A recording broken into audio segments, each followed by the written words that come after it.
E no capítulo 6 do Tratado do Amor de Deus vai dizer: o amor de Deus domina os outros amores.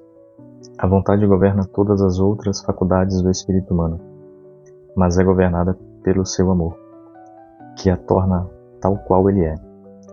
O amor de Deus é o primeiro entre todos os amores, e possui a tal ponto a autoridade de dominar, como inseparavelmente unida a si própria, a sua natureza, que, se não domina, deixa de existir e perece. Ismael não foi co-herdeiro de Isaque, seu irmão mais novo. Esaú foi destinado ao serviço de seu irmão, nascido depois dele. José foi adorado não só por seus irmãos, mas também por seu pai e até mesmo por sua mãe, na pessoa de Benjamim, como o tinha previsto nos sonhos da sua adolescência. Não é sem mistério que os últimos entre estes irmãos tiram as vantagens que pertenciam aos primeiros. O amor divino é, na verdade, o último nascido entre todos os afetos do coração humano, pois, segundo diz o apóstolo, aparece primeiro o que é animal, e só depois o que é espiritual. Este último nascido herda toda a autoridade e o amor próprio, como um outro Esaú. É destinado ao seu serviço e não só todos os outros movimentos da alma, como seus irmãos. O adoram e lhe são sujeitos. Mas até o entendimento e a vontade, que lhe fazem as vestes, às vezes, de pai e mãe. Tudo está sujeito a este celeste amor, que quer ser sempre ou rei ou nada, não podendo viver sem reinar, nem reinar senão soberanamente. Isaque, Jacó e José foram filhos sobrenaturais, porque suas mães, Sara, Rebeca e Raquel, sendo estéreis por natureza, os conceberam pela graça da bondade celeste. Eis a razão por que foram constituídos senhores de seus irmãos. Da mesma forma, o amor sagrado é um filho milagroso, porque a vontade humana não pode concebê-lo se o Espírito Santo não o comunica aos nossos corações. E como sobrenatural, deve presidir e reinar sobre todos os outros afetos, inclusive o entendimento e a vontade. Ainda que haja outros movimentos sobrenaturais da alma, como o temor, a piedade, a fortaleza, a esperança, assim como Esaú e Benjamim foram filhos sobrenaturais de Raquel e de Rebeca. No entanto, o divino amor é que é o Senhor, o herdeiro e o superior como filho da promessa, pois em atenção a ele é que o céu foi prometido ao homem. A salvação é revelada pela fé, prepara-se pela esperança, mas só é dada à caridade. A fé mostra o caminho da terra prometida como uma coluna de nuvem e de fogo, isto é, clara e escura. Há um só tempo. A esperança sustenta-nos com a suavidade do seu maná. A caridade introduz-nos nela, como a arca da aliança, que nos abre a passagem do Jordão, quer dizer, do juízo final, e permanecerá no meio do povo, na pátria celeste, prometida aos verdadeiros israelitas, na qual nem a coluna da fé é já necessária para nos guiar, nem o maná da esperança para nos sustentar. O santo amor reside na mais alta e elevada região do Espírito, onde faz os seus sacrifícios e holocaustos à divindade, como Abraão fez o seu e como Nosso Senhor se imolou no Calvário, para de um tão elevado cume ser ouvido e obedecido pelo seu povo, isto é, por todas as faculdades e afeições da alma, que ele governa com uma incomparável doçura. O amor não tem nem coagidos nem escravos, antes submete todas as coisas à sua obediência, com uma força tão deliciosa que, assim como nada é mais forte do que o amor, Nada é também tão amável como a sua força. As virtudes residem na alma para animar os seus movimentos e a caridade, como a primeira de todas, a dirige e modera não só porque em todas as coisas o primeiro em cada espécie serve de regra e de norma a tudo o mais, mas também porque Deus criou o homem à sua imagem e semelhança, e quer que tudo no homem, como nele próprio, seja ordenado pelo amor e para o amor.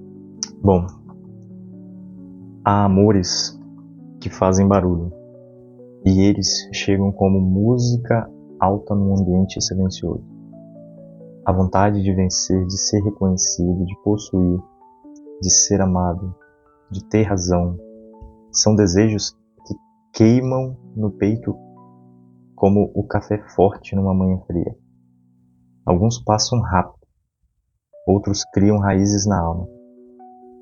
Mas existe um amor diferente. Um amor que não grita, mas que governa. E é isso que o texto quer mostrar. Quando o amor de Deus ocupa o centro da alma, todos os outros afetos encontram o seu lugar. É como instrumentos afinados numa orquestra.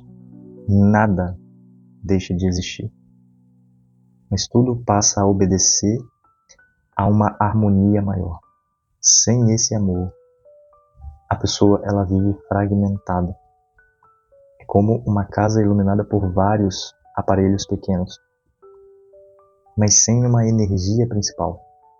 Há luzes piscando, mas não há claridade suficiente para aquecer o ambiente interior. Quantas vezes isso acontece no nosso cotidiano? A pessoa acorda e a primeira coisa que sente é a ansiedade. O celular vibra, as notificações chamam, a comparação já começa a machucar, o coração corre antes mesmo do corpo sair da cama. Ela trabalha, conversa, sorri, mas por dentro sente um cansaço áspero, quase como poeira seca na garganta da alma. Por que isso acontece? Porque muitos amores estão tentando governar ao mesmo tempo. O amor do conforto diz, não se sacrifique. O amor do orgulho diz, vença qualquer discussão. O amor da vaidade sussurra, você precisa impressionar. O amor próprio desordenado fala alto como um vendedor numa feira barulhenta. E no meio de tudo isso, o amor de Deus fala como brisa leve. Não força, não humilha, não escraviza. E o texto compara isso à história bíblica de irmãos mais novos que receberam herança ou autoridade. E essa mensagem ela é muito profunda, porque o amor divino nasce por último no coração humano.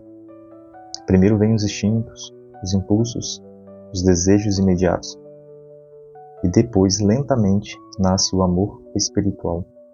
E quando ele amadurece, ele deve assumir o governo da casa interior. É como um pai chegando numa sala cheia de crianças agitadas. As vozes diminuem, os movimentos se organizam. A confusão encontra ordem. Assim age a caridade na alma. Ela não destrói os sentimentos humanos, mas ela os educa. Quem ama verdadeiramente a Deus continua trabalhando, continua descansando, continua sonhando, amando pessoas, vivendo alegrias simples, mas tudo ganha outro sabor. Até o sofrimento muda de temperatura interior. A dor ainda existe, mas já não é um deserto sem horizonte. Ela se torna um caminho. E o texto também mostra que fé, esperança e caridade, elas caminham juntas. A fé é como uma luz distante na neblina. A esperança é o pão quente que sustenta o viajante que está cansado. Mas a caridade é o abraço da chegada. Por isso São Francisco de Sales insiste tanto. O amor de Deus deve reinar. Porque aquilo que reina em nós decide a direção da nossa vida. Se o dinheiro reina, sacrificamos pessoas.